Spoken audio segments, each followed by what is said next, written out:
Donc, on est rendu dans notre petite caverne d'Ali Baba pour nos extras. Tag. On reprend la question. Marco Saint-Yves. Il a été rapporté cette semaine que l'agent de Patrick Laine a été autorisé par le CH à discuter avec d'autres formations dans le but de faciliter un échange. Comment fonctionne ce processus? Le CH ne perd-il pas de pouvoir de négociation lorsqu'une information comme celle-ci sort publiquement? Est-ce que l'agent négocie ce que les Canadiens pourraient recevoir en retour? Bon. D'abord, il n'y a pas de pouvoir de négociation avec Laine, qui, depuis 1 an et demi, joue sur une jambe, qui est vulnérable à 5 contre 5.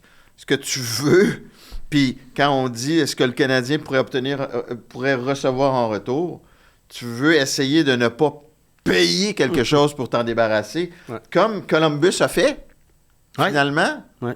Tu sais, oui, il avait reçu Jordan Harris qui ne fait que passer, mais Columbus a donné un choix de 2e tour, d'ailleurs, qui a été refilé à Los Angeles pour Philippe Danault. Alors donc, tu es rendu dans une situation où tu te dis, regarde, on veut l'accommoder. On espère que ça nous coûte rien, mais on le sait pas. Arrangez-vous, puis revenez-nous avec... nous, on est de bonne foi, on veut vous accommoder, mais là, on ne sait plus quoi faire. Puis l'agent, lui, il ne négocie pas le retour que le Canadien pourrait obtenir ou ce que le Canadien pourrait devoir donner, mais plutôt le fait que lui, probablement, enlève des mains la tâche du Canadien de s'informer auprès des 31 équipes. Ben, alors, c'est plus un défrichage. Si le Canadien met Lane Hudson sur le marché demain matin, il ne va pas demander à l'agent de discuter des équipes. Là, on s'entend. Voilà. Faut toujours que tu parles de Lane Hudson. Ben oui. Ben, il faut que je contreballe. Quoi que tu commences à en parler un petit peu plus. Là. Bon. LMHZJ. Hein? C'est pas Alex Gagnon? Oui, c'est Gagnon. Oh, pardon. Qu'est-ce que tu... Toi, es-tu en train d'enlever à Alex Gagnon son droit de parole? Mais lui, ici, là, ça va être la dernière question. Ouais. Qu'on la saute, celle-là. Parfait. Okay. Alex, moi, je t'ai pas oublié. Pardon, je vais retrouver la question. Alex Gagnon, pardon. Bonjour Snake. J'aimerais connaître l'importance que tu mets sur le fait qu'un joueur triche beaucoup dans son évaluation. L'année passée, j'aimais beaucoup Justin Carbonneau, mais il essayait tout le temps de voler le départ pour provoquer une échappée. Cette année, j'aime beaucoup JP Albert, mais il est victime du même syndrome. Est-ce un élément qui pèse lourd dans la balance pour toi lorsque vient le temps de faire un classement? Oui, c'est un élément que je prends en considération. Cependant, c'est du cas par cas. Il y a des joueurs, ils sont tellement bons que même s'ils font ça, tu te dis, ben, avec la maturité, avec le coaching de la Ligue nationale, ça n'arrivera plus. Il y en a d'autres, par contre, si tu les aimes un peu moins, puis que ça, c'est vraiment quelque chose qui te dérange, ben à ce moment-là, tu vas sauter par-dessus le joueur. Est-ce que Justin Carbonneau le fait encore? Puis est-ce que Justin Carbonneau a pris la bonne décision de rester avec l'Armada plutôt que d'aller dans l'NCA? Moi, je pense qu'il a pris la bonne décision de rester ici. Okay. Boisbriand va aller loin. Comment en série. ça va, là? Ça va bien, il marque beaucoup. Je pense qu'il là. a 48 buts. Là. Puis est-ce qu'il fait encore ça? Est-ce qu'il triche? Ben là, c'est Alex qui trouve qu'il triche. Est-ce que tu trouvais qu'il trichait, puis est-ce qu'il le fait encore si c'est le cas? Moi, je trouve pas. Okay. Moi, je trouve pas. Je trouve pas que c'était vraiment une caractéristique notable là, chez lui. Dans le cas d'Hurlbert, plus, oui. OK. Oui. Simon, est-ce qu'on passe à LM ou à Philippe Lebel? Excuse-moi, je suis juste à être sûr dans l'ordre. LM. OK. LMHZJ. Salut, très cher Snake. Comment fais-tu pour savoir si un joueur est bon en raison de ses coéquipiers et s'il serait aussi bon sans eux? Ou bien l'inverse est possible aussi. Exemple, un joueur avec un talent de fabricant de jeux de fou, mais qui ne joue avec aucun coéquipier pour compléter ses jeux. Comment approches-tu cela dans ton évaluation des prospects? Encore là, c'est très important dans l'évaluation. Comment tu peux le savoir? Ben, tu regardes le talent des deux joueurs avec qui le gars joue. Tu regardes aussi, est-ce qu'il fait tous les jeux, puis l'autre gars a juste à la mettre dedans. Ouais. Tu regardes aussi le passé d'un joueur. Si un joueur, c'est sûr que dans le junior, tu as moins un passé que dans la Ligue nationale, mais si un joueur dans le junior que tu dis, ben mon Dieu, l'année passée, il était à telle équipe, il faisait rien, ou il était dans le midget, il était bien ordinaire, puis là, tout d'un coup, il devient un grand marqueur, ben c'est sûr que là, ça peut te mettre la puce à l'oreille. Mais des fois aussi, des joueurs s'aident l'un l'autre à être bons.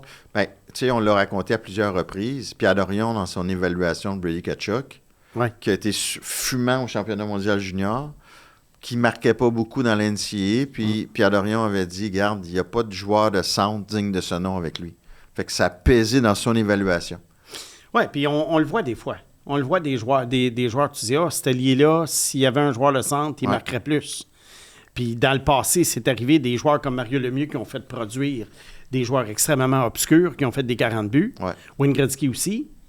Puis à l'inverse, un gars comme Guy Lafleur, sa carrière a commencé à battre un peu plus de l'aile lorsqu'il a perdu Jacques Lemaire comme centre. Ouais. Alors oui, il y avait d'autres facteurs là, qui influencent. Mais regarde, ça se voit parce que tu as juste à regarder le passé des joueurs et le talent brut des gars. Puis aussi ce qui se passe sur la glace. Le joueur de centre, c'est toi qui fais tous les jeux. Mais il est aussi chanceux peut-être d'avoir un joueur qui les complète bien.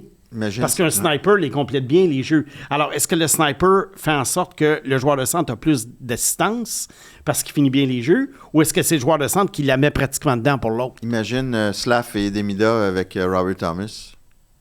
En effet. Il ferait bien 100 points par année. On le voit déjà. Moi, jeudi soir, je trouve que c'est un trio qui en a arraché. Ah non. Demidov a été invisible. Slavkovski n'a pas très bien joué.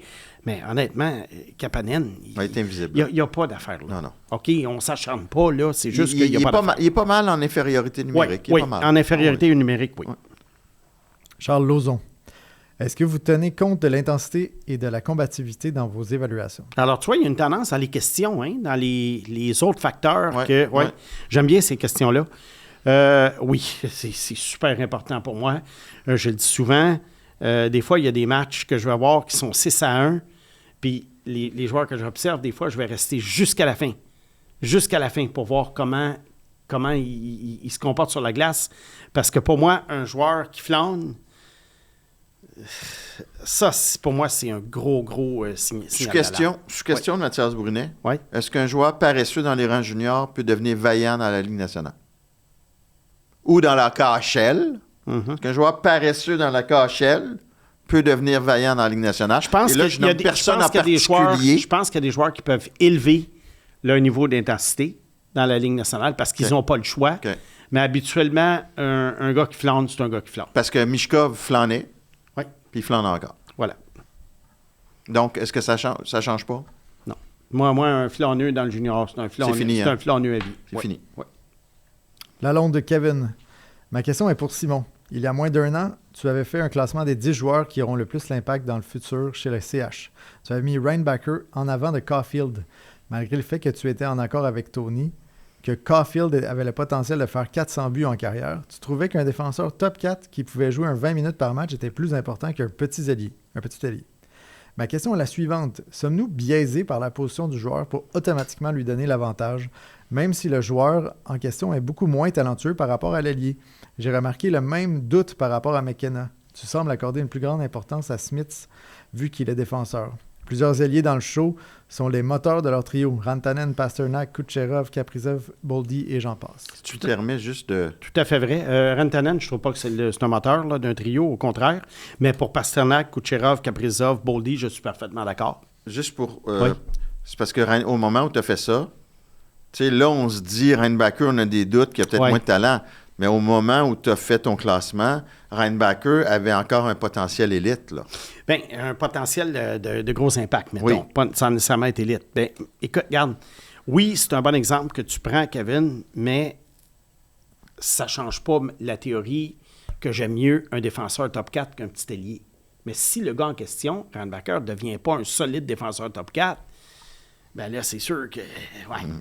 C'est sûr, mais la théorie, elle demeure la même. Là, dans le cas de Caulfield, Reinbacher, ça a l'air un peu fou, là, ce que j'ai dit, mais je le maintiens. Pour McKenna, c'est la même chose. Oui, il y a des alliés qui sont les moteurs de le trio, mais là tu m'as nommé, là, encore là, peut-être 5 joueurs ou 6 joueurs qui sont comme ça, mais il y en a combien d'alliés qui sont des moteurs de trio? Il n'y en a pas tant que ça. Envoie-moi donc un petit peu de Reinbacher, là, sans Engstrom. Son match de 3 points, puis le dernier match qui ont perdu, ça va me donner une bonne idée. Puis peut-être tu peux les regarder aussi. On se fait-tu un petit point Reinbacher la semaine prochaine? Ben, pourquoi pas, oui. Okay, parfait. Ouais. Martin Desgagnés. Vous parlez souvent que de bons d'or pour les rondes 3 à 7 devraient toujours être des joueurs de talent comme L.J. Mooney. N'avez-vous pas l'impression que ces dards devraient plutôt être axés sur des joueurs au physique imposant, car lorsqu'une équipe est prête à gagner, elle échange des hauts choix ou surpaye ce genre de joueurs? Ne serait-il pas plus sage de chercher ce type de joueur via repêchage, garder ses hauts choix pour risquer d'avoir un vrai joueur d'impact fin première ronde et garder sa masse salariale pour des joueurs de talent? Bonne question. C'est excellent comme question. Je vais te dire pourquoi on est mieux d'y aller avec les joueurs de talent. Pourquoi moi, en tout cas, j'aime mieux y aller avec les joueurs de talent.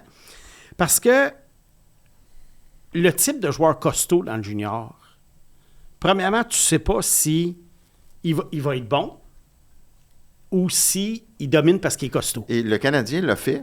Écoute, à l'époque, avec Connor Crisp, Connor Crisp, avant Anthony Duclair, et l'an dernier, avec Aiden Papanakis, 6 pieds 5. C'est ça.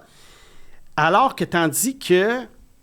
Et il y a également une chose, il y a des joueurs qui se développent physiquement. Tu as des gars qui vont arriver dans la LNH, peut-être à 6 pieds 2, 180 ou 175. Puis à l'âge de 30 ans, là, tu les vois arriver en séries éliminatoires, ils pèsent 210 livres, ils ont la grosse barbe, puis ils sont épeurants. Mais ils n'étaient pas épeurants à 17 ans au moment du repêchage. Fait que, tu sais, c'est pour ça que moi, j'aime mieux lancer le dard sur le talent, même si le talent n'éclot pas nécessairement, même si le joueur mesure 5 pieds 7, 5 pieds 8. Parce que le gros joueur, regarde, Tom Wilson est sorti en première ronde, bravo, aux Capitals. Il n'y en a pas beaucoup. Mais c'est dur à trouver. Mais tu vois, un autre dard que j'avais oublié, c'est Florent Jacquet. Oui. Puis l'autre de la Ligue américaine aussi, le grand droitier, dont le nom m'échappe. Pas Thorpe? Thorpe. Regarde, ils en ont pris quand même. Peut-être que répartir ça dans un repêchage, ça peut être une bonne idée. Mais juste focusser sur les gros joueurs, je pense qu'à un moment donné, c'est trop d'or à la même place. Philippe Lebel. Simon louange souvent les recruteurs des Bruins. Selon lui, qui a le plus de chances de s'établir comme centre numéro 1 dans un avenir relativement proche? Higgins, Letourneau ou bien Minton? Bon, je pense pas que ce soit Minton, bien que je l'aime bien. Higgins ou Letourneau, ça commence à être difficile à dire. Higgins est plus talentueux. Ah oui, à ce point-là, il est plus talentueux, alors je pense que ça va être Higgins. Mais Higgins et Letourneau, ça pourrait être un one-two punch intéressant. Et justement, comme tu parles tout à l'heure, là, tu as vraiment deux centres différents. Tu as un gars de 5 pieds 10, 5 pieds 11, puis tu as un gars de 6 pieds 7. Tu vas m'haïr, là? Oui. Puis là, je ne vais pas te proposer l'échange parce que tu n'aimes pas ça. Non. T'aimes-tu mieux Letourneau ou H dans une perspective à long terme dans la position du Canadien? Je pense que ma question est bonne. Oui, bonne la question. J'aime beaucoup le talent de Michael H. C'est ça qui arrive. Mais tu as du talent. Mais en même temps, là, est-ce que tu prends un comprends joueur d'une moindre valeur? Ou moindre valeur. Les tourneaux, il est bon là aussi, là, les tourneaux. Regarde, pour le Canadien, je te dirais peut-être les tourneaux, mais pour les Sabres de Buffalo, c'est Michael H parce qu'ils ont déjà Tage Thompson. Fait que pour notre épisode régulier, on a notre titre. Snake échangerait H pour les tourneaux. Ça va être tu veux toujours me mettre dans le C'est bon pour les... Tu veux toujours me mettre dans le Ça va attirer le monde. Jeff Tremblay. J'aimerais avoir l'analyse du Snake sur deux défenseurs d'impact, mais au style différent chez les Saguenayens, soit Thomas Lavoie et Alex Huang. Quel rôle vois-tu pour eux dans la LNH? Je pense que s'ils atteignent la Ligue nationale, Thomas Lavoie va être un défenseur défensif, costaud, robuste. Même si en ce moment, il est très bon offensivement. Je pense que dans la Ligue nationale, c'est plutôt sa voie. Alex Huang, s'il se rend dans le show, je verrais vraiment Jordan Spence. C'est la meilleure comparaison que je peux faire. Oui. Les Sags qui ont compté plus de 20 buts en fin de semaine? C'est complètement fou. Ah oui. C'est sûr qu'ils ont affronté Rimouski, là, qui est une équipe décimée. Pour un des matchs, mais non. Les Sags sont probablement dans les trois équipes avec Moncton et Boisbriand qui devraient gagner les grands honneurs. Cool. Une de ces trois équipes-là. Tiens, que vois-je? Simon le rat. Le rat. Ton préféré. Yes. Au début des années 2000, avant l'arrivée du plafond salarial, les Rangers de New York ont délié les cordons de la bourse pour obtenir des joueurs de haut niveau. Ils avaient l'une des plus hautes masses salariales de la LNH durant ces années, nez à nez avec les puissants Red Wings. Le résultat a été décevant. Aucune participation en série. Comment expliquer ces piètres résultats? C'est très simple. C'est qu'à l'époque, les Rangers signaient à peu près tout ce qui bougeait. Et en général, c'était des joueurs de 31, 32, 33, 34 ans à qui on donnait des contrats faramineux de 3-4 ans. Et ces gars-là arrivaient avec plus beaucoup d'essence dans le réservoir. Mais grâce à la générosité des Rangers, il y en a qui, à l'époque, ont réussi à chercher des contrats de 3-4 ans pour 12 millions, 16 millions, ce qui était un superbe montant, et qui se sont assurés une belle retraite. Mais les Rangers, ils pensaient, eux autres, qu'avec une collection de gloire du passé, que tu mettais ça ensemble, tu mettais ça dans le malaxeur, puis que tu gagnais la coupe. Alors, mais il n'y a pas de malaxeur à joueur. Non. Ça n'existe pas. C'est ça. Philippe Tremblay. Snake, est-ce possible de connaître ton opinion sur les jumeaux Liam et Marcus Rook qui jouent à Medicine Hat avec Bryce Pickford? Et ils connaissent une superbe saison au niveau statistique. En effet, les jumeaux, Liam et Marcus Rook. Liam a 86 points, 36 buts, et Marcus a 88 points, 17 buts. Ça rappelle un peu les frères Sedin, dans le sens qu'ils ne sont pas aussi bons que les frères Sedin, mais les caractéristiques sont un peu semblables dans le sens que Liam est un excellent patineur et marqueur. Et Marcus, lui, c'est plus un fabricant de jeu qui protège bien la rondelle, mais qui a un coup de patin peut-être moindre. Alors, lui, ça serait peut-être un peu l'équivalent d'Henrik. Je ne pense pas que les jumeaux Rock deviennent les jumeaux Sedin, loin de là. Est-ce qu'ils vont jouer tous les deux dans la LNH? Marc-Pin, c'est pas impossible parce qu'ils pourraient sortir en deuxième ronde. Alors, imagine un club qui aurait 2 choix de deuxième ronde. Je pense que c'est ça qui pourrait arriver. Je pense que c'est ça qui pourrait arriver. Alors, c'est ce que je pense pour le moment. Moi, je vois des joueurs de milieu d'alignement en ce moment, d'après mon radar. C'est des gars en bas de 6 pieds, hein? Alors, qui ne sont pas nécessairement des talents exceptionnels. Alors, je verrais mais qui sont des très bons talents. Je vois un milieu d'alignement. Donc, ce n'est pas un double d'or. Je vois pas le jeu de mots, mais en tout cas, on continue. C'est pas un jeu de mots? Non? Des dards, puis c'est des jumeaux. Alors, c'est pas un double d'or. Il n'y a aucun jeu de mots là. Okay. C'est une métaphore. OK, Mathias. Imaginez qu'il joue avec un joueur qui s'appelle Roll. Ça ferait Rock and Roll. Ça serait écœurant. Ça existe, c'est le nom de famille Roll? Oui. Ben, il y a Egg. Il est attaqué de toutes parts. Oh, il l'a aimé! Très fort. Ça va? Hey, là, c'est sérieux, c'est comme si c'est sur un ring de boxe, puis il y a 2 boxeurs. Oui, exactement. Écoute, je suis découragé. Vas-y. Gabriel Lessard. Question pour le Snake. Je suis attentivement les statistiques impressionnantes de Bryce Pickford cette année et j'ai remarqué un autre défenseur de 19 ans, Jonas Wu, qui a des meilleures statistiques que Pickford. Alors, est-ce qu'une possible invitation / signature ou repêchage pour le Canadien serait une bonne option? J'aime comment tu l'as prononcé. Vas-y donc encore. Jonas Wu. Wu! C'est pas le frère de Jet? Ça doit. Probablement, oui. C'est pas un jeu de mots, oui. là? Non, je sais. Jet Wu qui est dans la Ligue américaine en ce moment. Regarde, Jonas a 19 ans. Selon les différents sites que tu peux visiter, il mesurait entre 5 pieds 9, 5 pieds 10 et il pèserait entre 165 et 180. Alors, c'est quand même un défenseur offensif petit format. Il a les pieds très rapides, il est très agile, il est très dynamique. On connaît la chanson, il y en a beaucoup. Ouais. Et tous ne deviennent pas des Quinn Hughes et des Len Hudson. Ouais. Moi, je fais un gros parallèle avec Luca Cagnoni, qui est encore dans la filiale des Sharks, le Barracuda, qui a 21 ans. Je ne sais pas s'il va faire la LNH. Tu sais, Wu, je l'ai vu à la Coupe Mémoriale l'année passée pour Medicine Hat. Il ne m'a pas fait tomber en bas de ma chaise, mais là, c'est évident qu'à 19 ans, avec une grosse équipe, il produit 74 points. Il y a probablement quelqu'un qui va prendre une chance de le repêcher dans les rondes ultérieures. Est-ce que pour moi, pour le Canadien, ce serait une bonne option de le repêcher, le signer, l'inviter? La réponse est non. Puis, on verra ce qui va arriver dans la Ligue américaine, mais c'est sûr que les probabilités sont contre lui. Mais tu sais, c'est fou quand même de penser que Bryce Pickford, que tu aimais bien son année sa deuxième année, a tout ce que tu peux détester d'un jeune joueur parce qu'il joue c'est un défenseur de la Ligue junior de l'Ouest qui cartonne à 19 ans. Mais il a cartonné à 18. Et à 17, il jouait très peu. À cause des circonstances. C'est pour ça que je te dis que de temps en temps, j'en sors un comme ça, selon les circonstances. Mais Wu, il est le typique Josh Brook. OK. Tu sais? Parfait. C'est ça. Philippe, alors, Simon, mon fils Antoine, âgé de 9 ans, voudrait savoir, à l'aube de la date limite des échanges, si le Canadien pourrait tenter de mettre la main sur Tristan Luneau. Si oui, quel serait un échange juste et bon pour les deux équipes? Va-t-il revenir à son échange d'antan? Oui. C'était quoi? Reinbacker, Luneau. Ben là, je pense que Anaheim ne le fait plus? Peut-être qu'Anaheim ne le fait plus. Peut-être que moi, je le fais plus. Je ne sais pas. Ah, Regarde, oui, hein? Luno, il a une bonne saison. Il a moins de points que l'année passée, ça, c'est sûr. Beaucoup moins de points. Il est bloqué à Anaheim. À moins là, qu'on commence à ne pas re-signer des vétérans comme Goudas. Il est bloqué à Anaheim. Je ne sais pas pourquoi on s'entête à le laisser dans la Ligue américaine.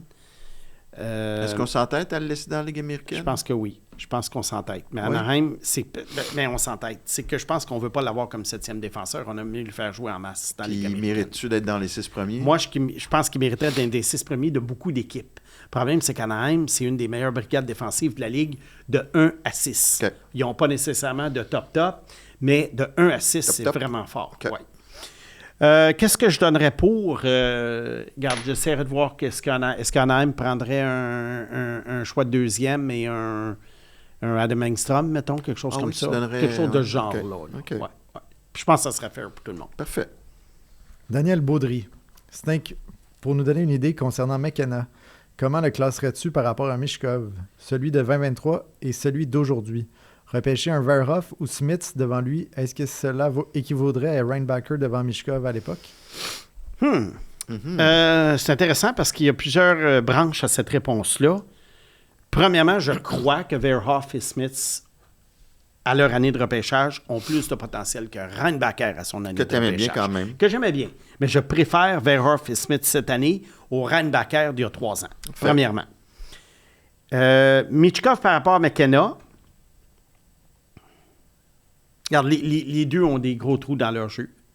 Mais les deux sont capables de faire des belles choses sur la glace. Je pense que, sans que ça soit une comparaison vraiment là, formelle, 1 pour 1, je pense que oui, il y a une certaine philosophie semblable à repêcher un Verhoff ou un Smith avant McKenna, comme on a eu par rapport à Reinbacher à Michkov. Cependant, Michkov, je pense qu'il y avait des problèmes d'attitude qu'on craignait dans son cas. McKenna, oui, il y a eu un incident, mais je ne pense pas que ce soit des problèmes d'attitude. C'est plus le problème de McKenna, c'est que sa ballonne a dégonflé un petit peu parce que on a commencé, après tant d'années, à picosser puis à trouver des failles dans son jeu qui font en sorte qu'il n'est plus le joueur générationnel que certains pensaient, incluant moi. Fait que je pense que à ce sens-là, c'est un peu différent, mais la théorie du défenseur plus safe par rapport à l'attaquant plus volatile, je pense que oui, il y a une certaine équivalence. Xavier Saint-Germain. Quel est l'impact d'un directeur du recrutement sur ses recruteurs, outre que la gestion de son personnel et des budgets? Va-t-il influencer ou structurer la méthodologie d'évaluation que les recruteurs utilisent? Peut-il donner des commandes sur les joueurs recherchés? Alors, Xavier, je n'ai pas travaillé dans la Ligue nationale. J'ai entendu beaucoup d'histoires de la Ligue nationale. D'ailleurs, il y a un recruteur de l'Arizona qui est décédé aujourd'hui qui m'avait dit, il y a une quinzaine d'années, que le directeur gérant était rentré dans la chambre du meeting la journée même ou la veille du repêchage et il avait dit, les gars, vous faites ce que vous voulez, mais je ne veux pas de gardien. Ben, Ça, c'est un exemple. Le DG va souvent faire les commandes, mais Oui. pas sur des joueurs spécifiques. Il va dire, là, moi, je veux des joueurs de centre de 6 pieds 3 et plus.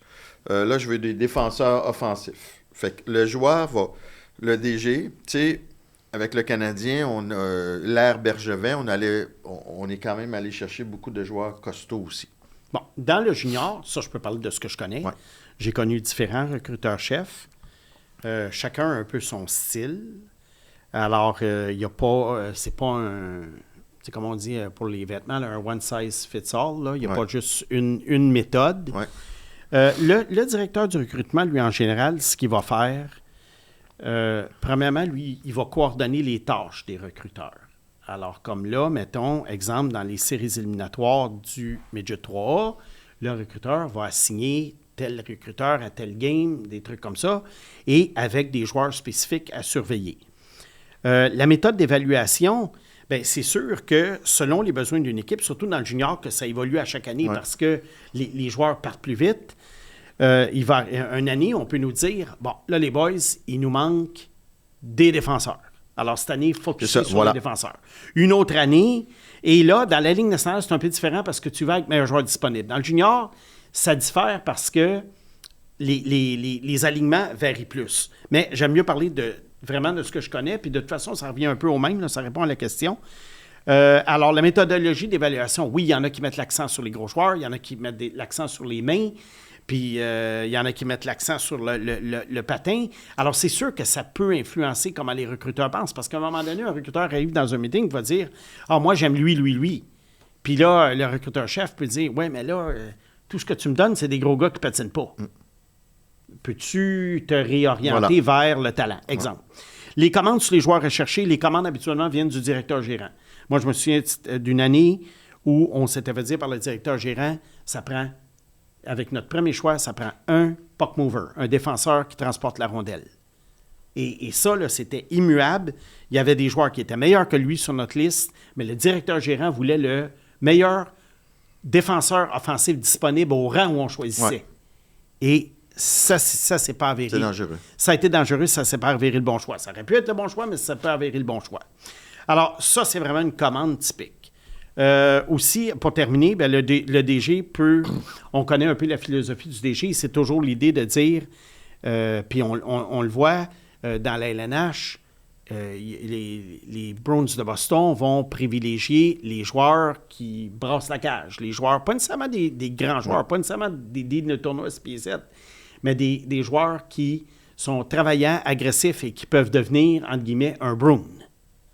Mais il y a d'autres équipes, regarde, je pense qu'en général, dans la LNH, les directeurs choisissent le meilleur joueur disponible. Le directeur du recrutement, il écoute beaucoup ses recruteurs d'habitude, mais en bout de ligne, les décisions au début et la philosophie globale du repêchage, c'est le DG qui la commande. Et la première ronde, ça prend pas mal toujours les tempes du DG, même si le DG n'a pas souvent vu jouer les joueurs.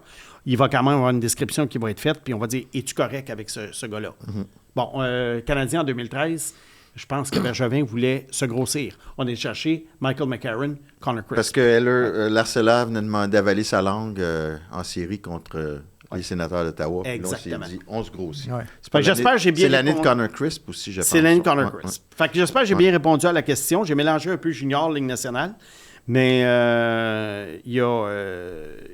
regarde, le directeur du recrutement, il emmène large, mais en général, c'est un gars qui va écouter... tu sais, il va avoir vu tous les joueurs ou presque, mais il va écouter, mettons, un recruteur qui a vu un joueur 14 fois, alors que lui, il l'a peut-être vu 2 fois. Mm-hmm. Mais à ce moment-là, c'est au recruteur de vraiment pousser pour son joueur, puis il y en a qui sont bons là-dedans. Prochaine question, c'est le fun d'avoir des questions des gens de 60 ans et plus. Oui. François-Xavier Thibodeau-Gagnon. Que pensez-vous de la comparaison entre Nick Suzuki et Steve Yzerman? Yzerman n'était pas le joueur le plus talentueux de son équipe, mais c'était le centre numéro 1, productif, un joueur complet et un leader entouré de Fedorov, Shanahan, etc. Pensez-vous que Suzuki peut camper ce rôle entouré de joueurs plus dominants offensivement que lui, comme Demidov et Slav, si les deux atteignent leur plafond? Tu me permets? Ah oui? Pendant que je réponds, va voir les stats de Yzerman en début de carrière. Ouais. Yzerman est un joueur offensif extraordinaire à qui on a demandé à un moment donné, veux-tu gagner la coupe? Ouais. Là, tu vas sacrifier de l'attaque, puis tu vas devenir un joueur plus complet. Alors, je crois que les souvenirs de François-Xavier ne remontent pas au début de la carrière d'Yzerman, parce que Yzerman, le soir, quand tu regardais à TSN les faits saillants des matchs, il y avait toujours un but spectaculaire de Steve Yzerman. C'est quoi ses points en début de carrière? Ben, je capote un peu. Là. Il y a 87 points en 80 matchs joués à sa saison recrue. 18 ans. 39 buts et 48 passes. Oui. Puis après? Après ça, 89 points. Mais là, la troisième saison, 42 points. Mais après ça, il a commencé à faire 90, 102, 155 points. 155 points. 155 points. Ça, alors, on ne peut pas... Non. Je sais que c'est une époque où ça marquait on ne peut pas comparer là. le talent offensif de Suzuki à Yzerman. Mais par contre, pour la question comme telle, est-ce qu'il peut camper ce rôle entouré de joueurs comme Demidov et Slav? Bien, certainement. Certainement. Là, je sens qu'il y a une question croustillante qui s'en vient. Alors, Robert Thomas joue avec Caulfield, puis Suzuki joue avec Slav et Demidov. Ah, ouais. Question croustillante pour toi. Oui, vas-y donc. De Louis Pringle.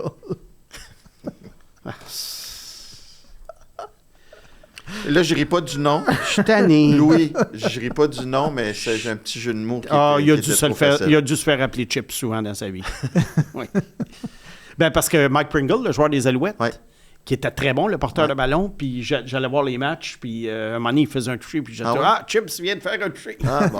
Ben oui. Alors, tes jeux de mots que tu penses bien subtils, là, ben moi, je le faisais il y a 30 ans. Ben, tu n'es pas remis de ton one-two punch de tantôt. Ah, je suis pas remis encore. Alors, Louis Pringle. Question pour Simon. Est-ce que tu crois qu'on peut faire un rapprochement entre le profil de Suzuki et Kopitar? Hey, tabarnouche, il y en a des... Mais c'est sûr que tu as ouvert la porte. Oui, grande mais c'est ouverte, correct, c'est là. correct, j'aime ça. 2 premiers centres qui ne battront probablement pas de record de marqueur, mais qui sont ô combien fiables lorsqu'ils sont sur la glace. Si on allongeait cette réflexion, est-ce qu'il y a un rapprochement à faire entre la construction présente du CH et de l'équipe des Kings qui a remporté 2 coupes en 3 ans? Certes, les Kings comptaient sur un certain Jonathan Quick. Et Drew Doughty. Ouais. Mais j'aimerais tout de même savoir si vous y voyez des rapprochements entre ces 2 formations. Je vais dire non. Et je vais te dire pourquoi. Premièrement, je vais répondre à Suzuki et Kopitar. Suzuki et Kopitar, oui, ils ont des points en commun dans leur façon de jouer. Pas tant. Sauf que Kopitar était un gars de 6 pieds 4 qui rentrait dans la zone comme une locomotive. Puis il rentrait en repli comme une locomotive. Alors aussi. oui, ce qu'ils ont en commun, c'est qu'ils n'ont jamais battu de record de marqueur. Il y a beaucoup de jeux subtils qu'ils vont faire. Mais du côté style de jeu, je pense que offensivement, c'est pas le même genre. Est-ce qu'on comparerait Barkov à Suzuki? Ouais, Non, c'est ça. C'est un peu un Barkov Kopitar, là. Le rapprochement entre les équipes, la réponse est non. Parce que les Kings de Los Angeles, c'était des gars c'était des pans de mur à Los Angeles. Les gars avaient tous un physique absolument vraiment incroyable. Qu'on pense au Dustin Brown, Justin Williams, c'était pas des intimidateurs, mais c'est des gars qui faisaient peur. Ouais. Quand les gars rentraient avec le chandail noir, puis qui arrivaient à la ligne bleue adverse, là, les Kopitar, les Dustin Brown, les Justin Williams et compagnie, tu disais « Ah là là! » Dirigé par Darius Sutter. C'était épeurant. Les 3 années qui ont été, il y a une autre année qui sont rendus en demi-finale, les 3 années qui ont été en... Mais Louis omet aussi de mentionner Drew Doughty, qui était un des meilleurs défenseurs de sa génération, là. Ça a été très important. Oui, là. en effet. Alors, oui, il y avait Quick, mais non, vraiment, je ne vois pas de parallèle. Ça ne veut pas dire que les Canadiens n'ont pas de chance de gagner la Coupe. Ça veut juste dire que pour moi, je ne vois pas 2 équipes semblables. Jean Morin. Je reviens sur le segment très intéressant de Mathias sur Hockey Québec. Ah, c'était intéressant? Très intéressant. OK. Plus précisément sur le faible nombre de vedettes québécoises développées dans les 20 dernières années. Ça peut sembler étrange à première vue, mais je trouve qu'il y a un lien à faire avec le déclin du baseball, qui était le sport secondaire des joueurs de hockey. Dans le temps, les gars étaient aussi bons joueurs de balle. À votre avis, y a-t-il un lien à faire? Avant que tu répondes, Mathias... Je ne sais pas quoi répondre. Non, ben moi je peux j'ai juste une petite chose à dire là-dessus. Puis ça, je pense que tu vas être d'accord parce que tu en as déjà parlé. Ouais. C'est bon de faire d'autres sports. Parce que des fois, les aptitudes que ça te prend dans un autre sport, ça peut t'aider pour le sport en question. Alors oui, au mois d'avril, tu arrêtes ton hockey, tu t'en vas dans le baseball pour 3 mois. C'est pas mauvais d'enlever les patins puis d'aller, tu sais, il y a une coordination, l'œil, frapper, courir, lancer. Je ne sais pas, et c'est vrai que le baseball et le hockey allaient de mise.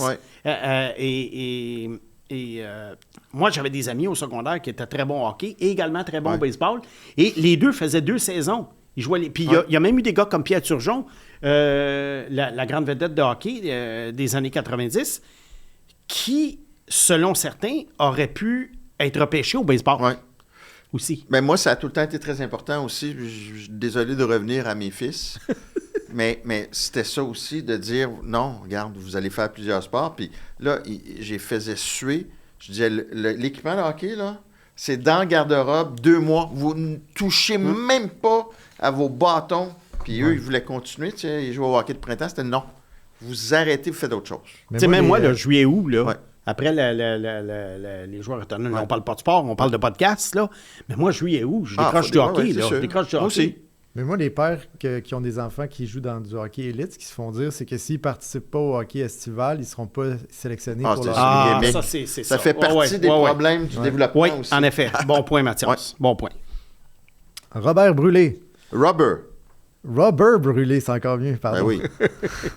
Bonjour, le Serpentard. En parlant de joueurs québécois, tu n'as jamais parlé de David Perron, Il a quand même une histoire intéressante, retranché du Midget 3A pour jouer dans le Midget B, pour ensuite passer par le Junior 3A, ensuite la LHGMQ, pour finalement finir dans la Ligue nationale et y gagner la Coupe.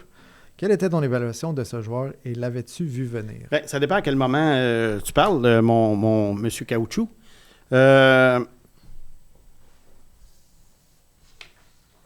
Lui, David Perron, ce qui est arrivé, c'est que à 16 ans, il s'est retrouvé dans le Junior 3A et c'est à 17 ans qu'il s'est retrouvé ensuite dans le... ou 18 ans, 18 ans qu'il s'est retrouvé dans le hockey junior. Et à 18 ans, ce qui était sa première année dans le hockey junior, parce qu'à 17, il avait joué dans le Junior 3A, il a eu 83 points, il a été excellent et il a été un choix de première ronde. Alors, si tu me demandes si je l'avais vu venir au moment où il était dans la Ligue de hockey junior majeur du Québec avec les Maniacs de Lewiston, la réponse est oui. Ouais. Moi, je l'avais classé à peu près au rang où il a été choisi. Est-ce que j'aurais deviné qu'il jouerait 19 saisons dans la Ligue nationale? Ça, on ne le sait jamais. Mais je voyais un gars qui avait un potentiel d'être un bon joueur de milieu d'alignement. Bon. À ce moment-là, si tu me demandes comment il était retranché du Midget 3A, je n'ai pas assisté au camp d'entraînement du Midget 3A à l'époque, et c'est évident que c'est une belle histoire, mais c'est une histoire qui est très rare. Ça démontre de la persévérance, mais ça démontre aussi peut-être que le gars, à un moment donné, je ne sais pas c'est quoi toute l'histoire, mais à un moment donné, il est passé à un autre niveau. Ouais. Il y en a des fois, c'est le physique. Un gars peut passer de 5 pieds 4 à 5 pieds 11. D'ailleurs, on va parler d'un espoir, Wyatt Cullen, cette année, qui va être choisi probablement en fin de première ronde, qui est un gars qui a eu une poussée de croissance l'année passée et qui est passé de joueur à ignorer à choix de fin de première ronde parce qu'il mesure presque 6 pieds. Alors, je ne sais pas exactement ce qui est arrivé dans le cas de Perron. Il y en a peut-être qui s'en souviennent ou qui pourraient nous le dire.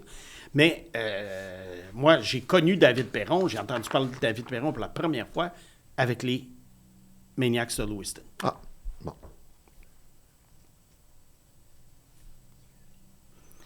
Allô? Alors, finalement, Pag est free, au moins pour la dernière question, qui vient de Yvan Despoques. Yvan Despoques. Mon cher serpent non vénéneux, pourrais-tu comparer L.J. Mooney et Sean Farrell au même âge? Avant de répondre, peux-tu nous expliquer qui est cette charmante dame? Oui, c'est une amie de très longue date, également ma voisine, et qui a joué dans Charlie Tango, mon dernier film. As-tu un extrait qui pourrait, juste vu qu'on finit là, la portion Bonnie, là, es-tu capable de trouver à Pag un petit extrait où je l'ai trouvé tellement bonne dans Charlie Tango? Merci. D'avoir un petit 20 secondes, là, ça serait le fun. Oui, un petit 20 secondes, c'est pas trop compliqué pour Pag. Où est-ce qu'on peut le regarder aujourd'hui? Oui, bien, sur tubi.tv, tubi.tv, le film est là gratuitement. Il y a également la bande-annonce qui est disponible, et dans la bande-annonce, on te voit rapidement. Mais c'est ça, il y a quelques scènes dramatiques qui sont mémorables. Il y a une couple de scènes dramatiques que tu as fait, dont celle avec David Lahaye, alors qu'il t'engueule comme du poisson pourri. C'était vraiment excellent. Et c'était ta muse aussi, parce qu'elle a été dans ta vie? Oui, il y a très longtemps. Mais c'est... Vous êtes restés amis. Ah oui, et voisins maintenant. Et voisins. Donc, mon cher serpent, non vénéneux, peux-tu comparer L.J. Mooney et Sean Farrell au même âge? Oui, ça c'est facile. L.J. Mooney, plus rapide, plus talentueux, meilleure main, meilleur patin, tout. Autrement dit, c'est un Sean Farrell en version améliorée du côté patin et talent. Du côté physique, Sean Farrell est peut-être un petit peu plus grand, mais il est quand même pas très bâti. L.J. Mooney non plus. Mais d'après moi, bien qu'à ce moment-là, je croyais que Sean Farrell avait une chance de jouer dans la LNH, je pense qu'L.J. Mooney a plus de chances que Farrell parce qu'au même âge, il est en avance. Il ne faut pas oublier que Sean Farrell, à l'âge de Mooney, à 18 ans, il n'était pas à l'université. Il était dans la USHL. Et ensuite, il est allé jouer à Harvard. Puis Harvard... il n'a pas joué beaucoup de matchs. Il y a eu la COVID qui est arrivée. Il y a eu une saison qui a été perdue. Il est retourné dans USHL. L.J. Mooney, il a une tendance vraiment... Il a un beau pedigree. Il joue à l'Université du Minnesota. Il joue beaucoup en tant que joueur de première année. Graduellement, il va monter. Moi, je pense qu'éventuellement, Ça pourrait être un joueur offensif de troisième trio. Est-ce que ça va être à Montréal? Ça, c'est une autre paire de manches. Peut-être qu'on ne voudra pas avoir Caulfield, Mooney, Hudson dans l'équipe. Mais s'il continue à bien jouer à l'université, ça peut devenir une excellente monnaie d'échange avec un choix de première ronde des fois pour obtenir un joueur établi. Arrête avec tes jeux de mots, là, sérieux, là, ça devient vraiment irritant.